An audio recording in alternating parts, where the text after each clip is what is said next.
Magandang gabi po sa ating lahat. Bago natin pasimulan ang ating kwento, ay hayaan niyong batiin na kayo ng isang matiwasay at mapayapang gabi sa panig man kayo ng mundo naroon. At tulad po ng dati, ay hangad ko pong lagi na sana po'y nasa mabuti kayong kalagayan, ligtas sa anumang uri ng kapamakan at karamdaman.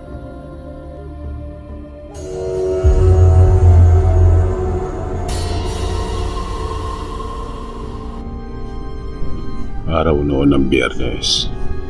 Ang taon ay 1980. Dalawa lang kami ng kapatid ko na iwan sa bahay dahil may trabaho noon ng tatay namin.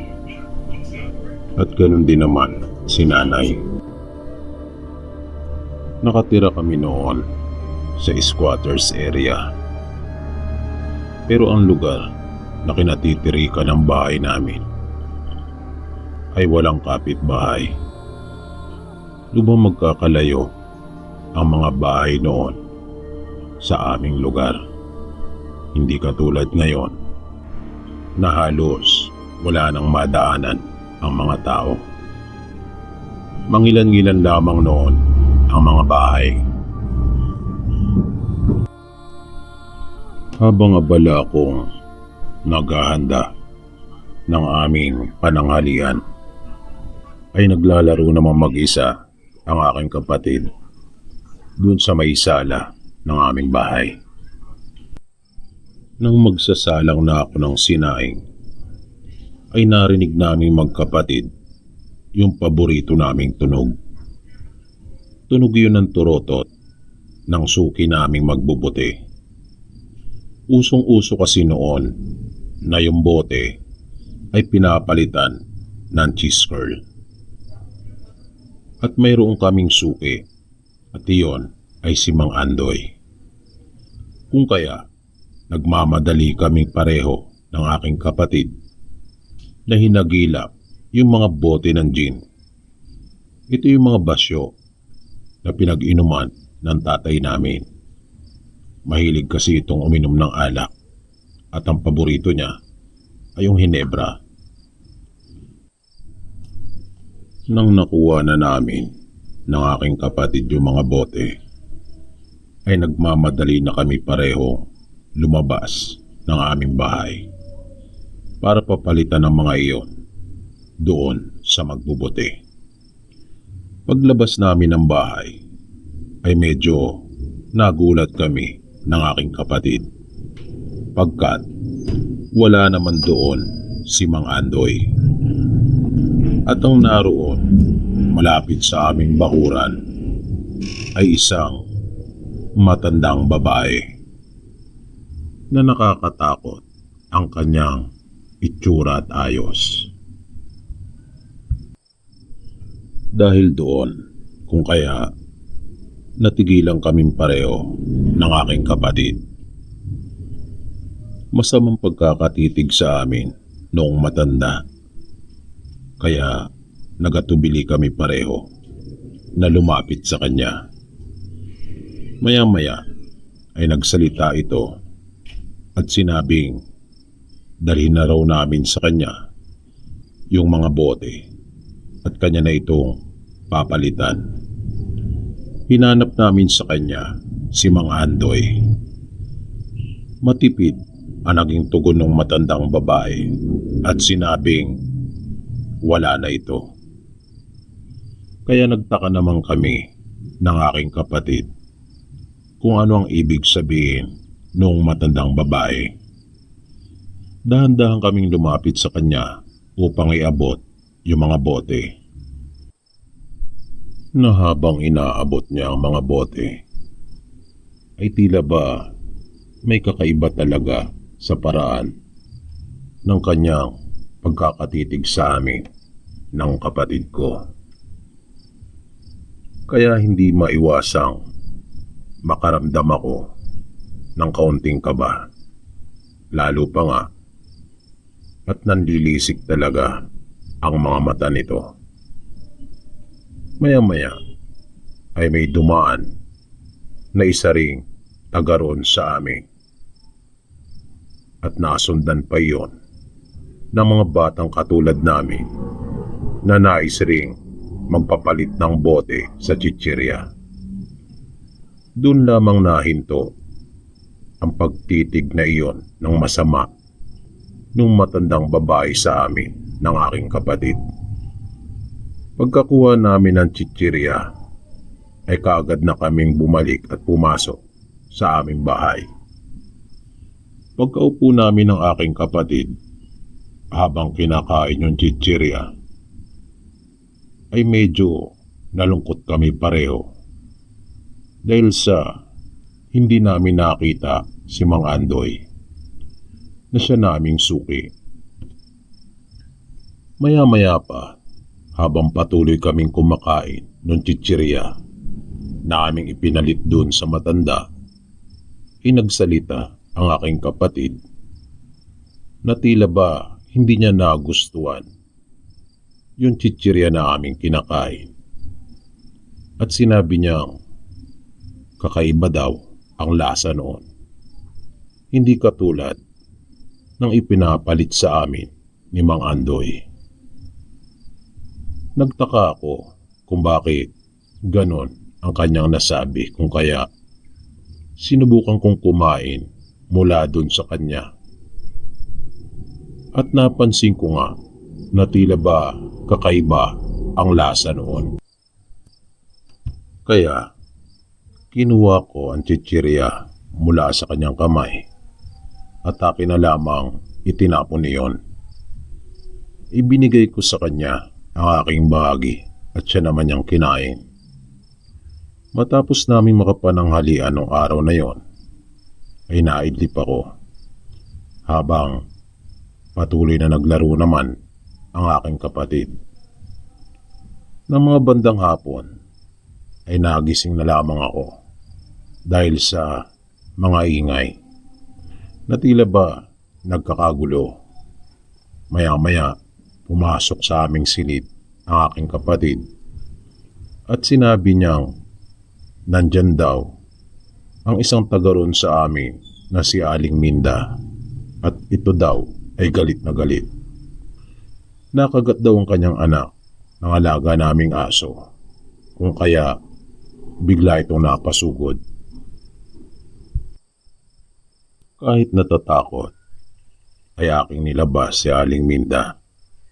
Naisip ko kasing baka mas lalo itong magalit kapag hindi ako nakipag-usap. Pagkakita niya sa akin ay kanya agad hinanap ang aming mga magulang, kung kaya sinabi kong wala sila.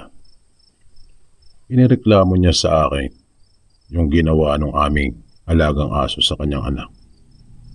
Paglalarawan pa niya para daw itong mabangis na hayop na halos patayin daw ang kanyang anak dahil sa ginawang mga pagkagat nito.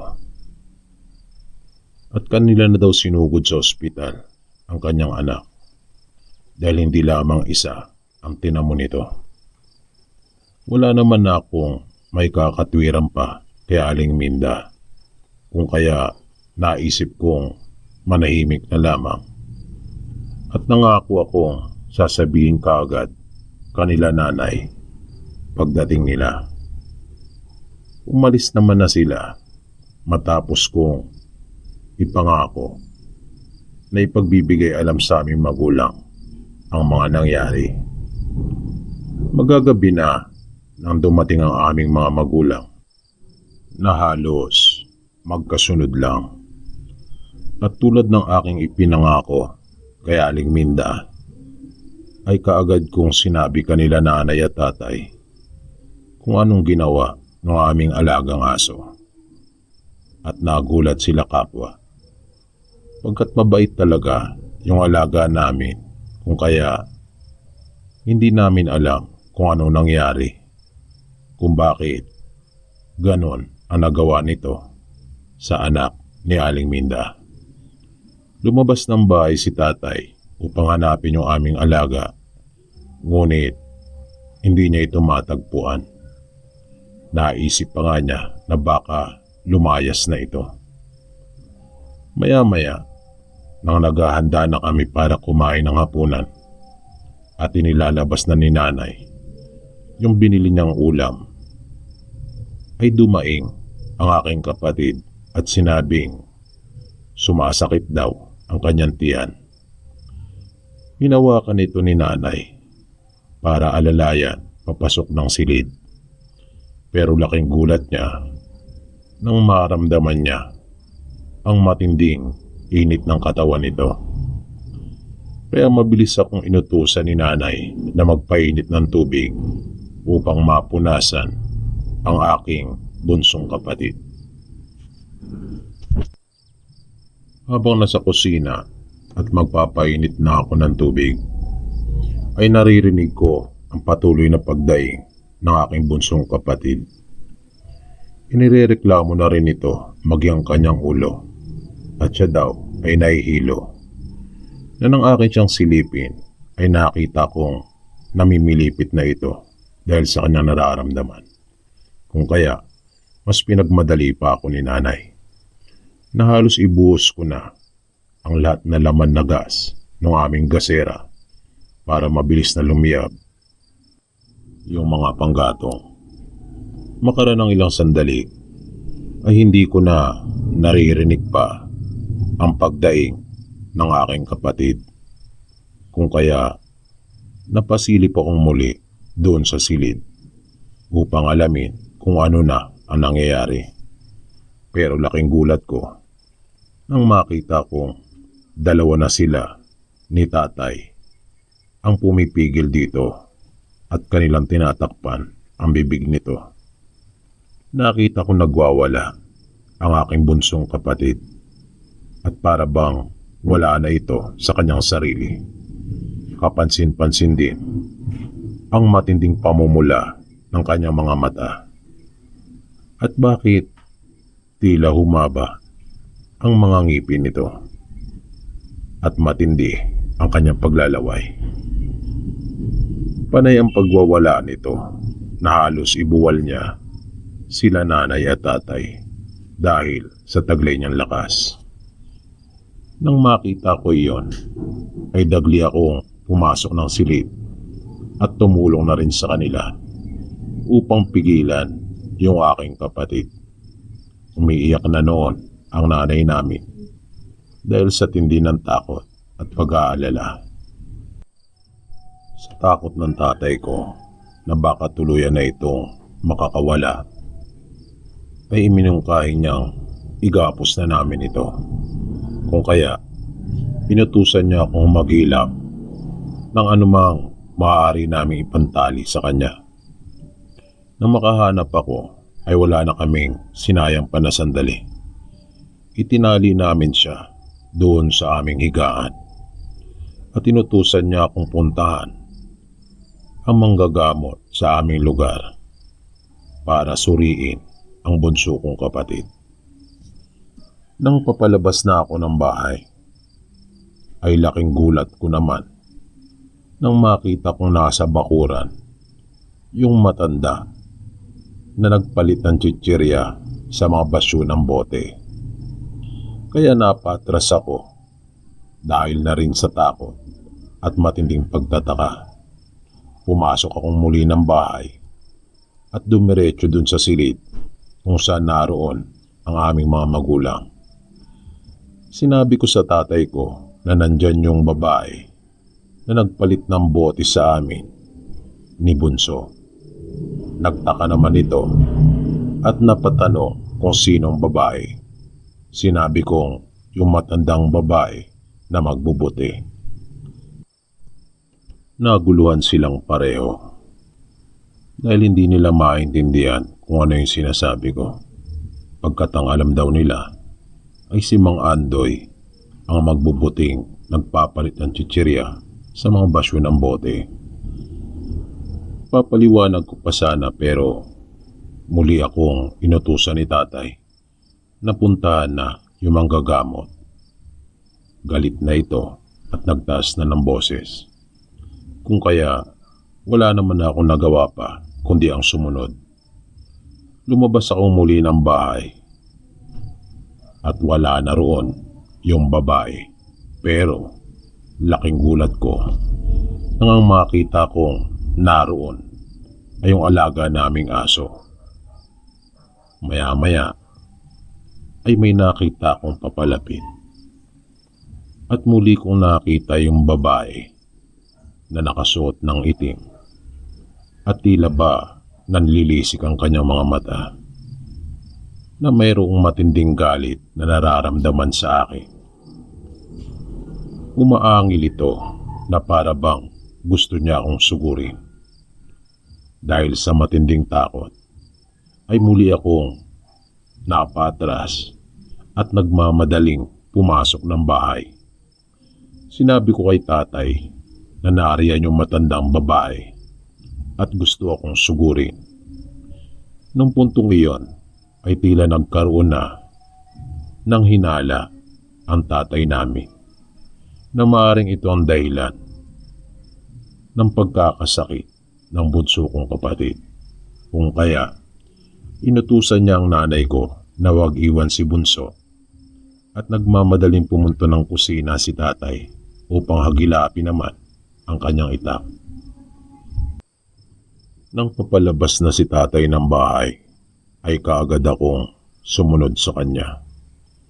At laking pagtataka ko nang wala na roon yung alaga naming aso, maging yung matandang babae. Kung kaya, tinanong ako muli ni tatay kung nasaan na raw yung sinasabi kong babae. Sinabi ko kay tatay na nakita ko silang nakatayo lamang sa harapan ng aming bakuran. Pinagalitan ako nito at sinabing kung ano-ano pa raw ang pumapasok sa aking isipan. Gayong nalalaman ko na may sakit na nga ang bunso kong kapatid. Sinabi ko kay tatay na nakita ko talaga yung babae pati yung alaga naming aso. Pumasok itong muli sa loob ng bahay upang siya na raw ang magpupunta dun sa bahay ng manggagamot. Kukuha lamang daw ito ng flashlight. Binilinan niya ako na wag kong iiwan ang nanay ko at ang aking kapatid. At babalik daw kaagad siya kasama yung manggagamot. Paglabas niya ng bahay ay inihatid ko pa si tatay dun sa aming bakuran. Nang bigla na lang umihip ang malakas na hangin na tila ba may dumaan sa aming harapan na sobrang bilis. Ngunit wala naman kaming napansin kahit ano. Kung kaya natigilan kami kapwa ng tatay ko at nagtaka. Medyo kinabahan ako dahil sa nangyaring iyon. Maging si tatay ay napamura na wala sa oras. Maya-maya, sa bandang itaas naman namin, ang tila ba may nais na dumagit sa aming mga ulo. Kung kaya, napatras kami pareho at napatingala sa kung ano ba yung dumaran na yon na pagkabilis-bilis. Hanggang sa nakarinig kami ng isang malakas na tinig. At tinig iyon ng isang matandang babae na sinasabing kukunin daw niya yung aking kapatid. Dahil dito ay biglang nagalit si tatay at kanyang hinamon yung matanda at sinabing kanyang subukan. Muli akong sinabihan ni tatay na wag kong iwan ang aking ina at kapatid at pupunta na raw siya sa bahay ng manggagamot. Kaya mabilis na akong pumasok sa loob ng bahay at dumiretso sa silid kung saan naroon si nanay. Naroon ang aking kapatid na patuloy pa rin nagwawala kahit nakatali na.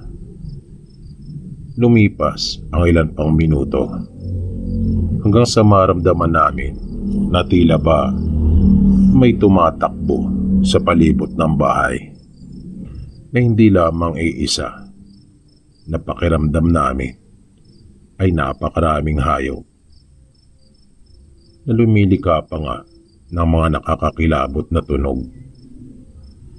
Pati sa itas ng aming bahay ay para bang mayroong mga dumadapo na pagkabigat-bigat sapagkat lumulundo ang bubungan. Paniandasal ni nanay na sana'y dumating na si tatay kasama yung manggagamot. Ilang minuto pa at kinakalampag na ang aming bahay. Parang nais na nilang gibain yung dingding at sinusubukan nilang buksan ng pilit ang aming pintuan. Dahil doon ay napilitan na ako tumakbo sa kusina para kumuha ng kutsilyo. Na nung mga oras na iyon ay hindi ko naman talaga alam kung anong magagawa ng kutsilyo dahil sa noon lamang kami nakaranas ng ganon sa buong buhay namin na hindi namin alam kung ano talaga ang aming kalaban. Makaraan pang ilang sandali, sa wakas ay dumating na rin si tatay at kasama nga niya si Mang Berting na siyang kilala at tanyag na manggagamot dun sa aming lugar. Pagkabukas ng pinto ay dun pa lamang natigil yung mga ingay at kaguluhan na nangyayari sa labas ng bahay. Pero muling umalingaw-ngaw ang tinig ng matandang babae at patuloy ito nagbanta. Wala raw kaming magagawa at kanyang kukunin ang aking kapatid. Lahat daw ng nahawaan niya ay kanyang ipinagsasama. Dahil sa mga narinig ay nagkaroon na ng ideya si Mang Berting kung sino ang nasa likod ng mga nangyayaring kababalagan at pagkakasakit na biglaan ng bunso kong kapatid. Sinabi niya kay tatay na kung meron pa siyang natitira na kahit kaunting pananampalataya ay yun raw ang tamang panahon upang gamitin iyon. Malaking tulong na raw kung habang nagsasagawa siya ng panggagamot sa bunso kong kapatid ay mananalangin sila ni nanay. Nakaharap na pala nitong minsan ang nasabing matandang babae sa kabilang barangay nang meron din itong hawaan na isang binatilyo at matindi daw talaga itong kalaban sapagkat hindi ito isang karaniwang mangkukulang o mambabarang lamang kundi isa rin itong malupit na aswang. Maya-maya pa, sunod-sunod na pagkatok ang narinig namin sa pinto. Narinig namin ang pagtawag ng kapatid na lalaki ni tatay na iyon ay ang kanyang Kuya Lando.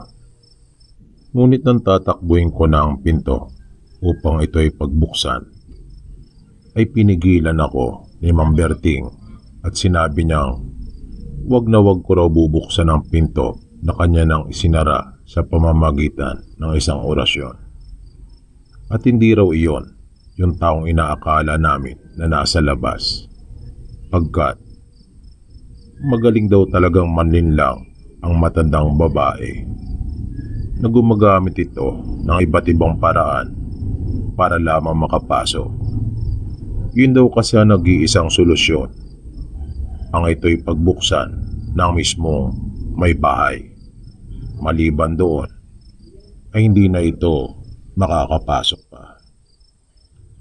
Na kapag nakapasok ang matanda o sino man sa mga kampon nito, ay sigurado daw makukuha nila ang bunso kong kapatid. Kung kaya natigilan ako at naupo na lamang sa isang tabi. Dinagdagan pa ni tatay ng harang ang pinto at mga bintana. Maya-maya ay inutusan na sila ni Mang Berting na simulan na ang pagdarasal. Habang sinimulan na rin niya ang kanyang mga seremonya upang gamutin ang bunso kong kapatid. Habang sa labas naman ay walang humpay ang ginagawang panggugulo ng matandang babae at ng mga kampo nito. Makaraan ng ilang minutong panggagamot ni Ma'am Berting ay sunod-sunod na hiyaw ang narinig namin mula sa matandang babae. Pati ang mga kasama nito ay tila ba nahihirapan na kung aking iisipin ay para bang nagdarana sila ng matinding init. Para bang napapaso ang mga ito base na rin sa kanilang mga paghiyaw. Maya-maya, iniutos ni Ma'am Berting kay nanay at tatay na tulungan siya. Nahawakan nila sa magkabilang kamay ang bunso kong kapatid, habang ako naman ay inutusan niyang hawakan ang mga paa nito. Sunod-sunod na paghagupit ang ginawa niya sa katawan ni bunso. Kapag aking pinagmamasdan niyon ay naaawa talaga ako. Pero hinimas ang aking ulo ni Ma'am Berting at sinabing wag daw akong mag-alala pagkat hindi naman talaga nasasaktan ang aking kapatid. At ang nasasaktan daw ay yung matandang babae. Maya-maya, isang matindi pang paghiyaw ang narinig namin mula sa labas at bigla nang tumahimik ang buong paligid na para bang nanumbalik na sa dati ang lahat. Wala na mga ingay, wala na rin ang malakas na pag-ihip ng hangin. At pumayapa na rin si bunso. Kumalma na ito. Biglang napayuko si Ma'am Berting. Napatingin kami sa kanya at nakita naming pawis na pawis ito at tila ba nangihina. Sinabi niya sa amin na maayos ng lahat. Ligtas na ang bunso kong kapatid. Pero kanyang pagtitiyak na hindi pa kami ligtas doon sa matandang babae. Dahil anumang oras ay maaari daw itong bumalik upang magiganti. Ng mga sumunod na araw ay hindi na muna umalis ng bahay ang aming mga magulang at patuloy nila kaming binantayan. Nagbigay din naman si Ma'am Berting ng ilang mga paalaala sa amin kung papaano mabisang malalabanan ang matandang babae. Sakaling magasik na naman ito ng lagim doon sa aming lugar. Natuwa kami ng aking kapatid. Nang isang araw ay muli naming makita si Mang Andoy. Sabi niya sa amin, nagkasakit daw siya na inabutan talaga ng 1 linggo dahil sa siya ay trinangkaso. Akala naman namin magkapatid ay kung napaano na si Mang Andoy. Buti na lang at gumaling na rin ito sa kanyang naging karamdaman. Simula noon ay tanging si Mang Andoy na lamang ang magbubuting umiikot dun sa aming lugar. At sa tuwing makakakita kami ng mga bagong mukha ay kaagad na kaming pumapasok ng bahay. At kapag nandyan ang aming mga magulang ay kaagad namin isinusumbong sa kanila na mayroong dayo. Ang alaga naman naming aso ay hindi na namin muli pang nakita. Ayon kay Ma'am Berting, nahawa daw ito doon sa chichiryang itinapong ko na wala akong kamalay-malay na kinain pala ng alaga namin, kung kaya nawala na ito sa kanyang katinuan. At yun ang dahilan kung bakit sinugod nito ang anak ni Aling Minda. Sabi pa ni Mang Berting, malamang ang alaga naming aso ay nasa pangangalaga na noong matandang babae na isa pa lang malupit na aswang.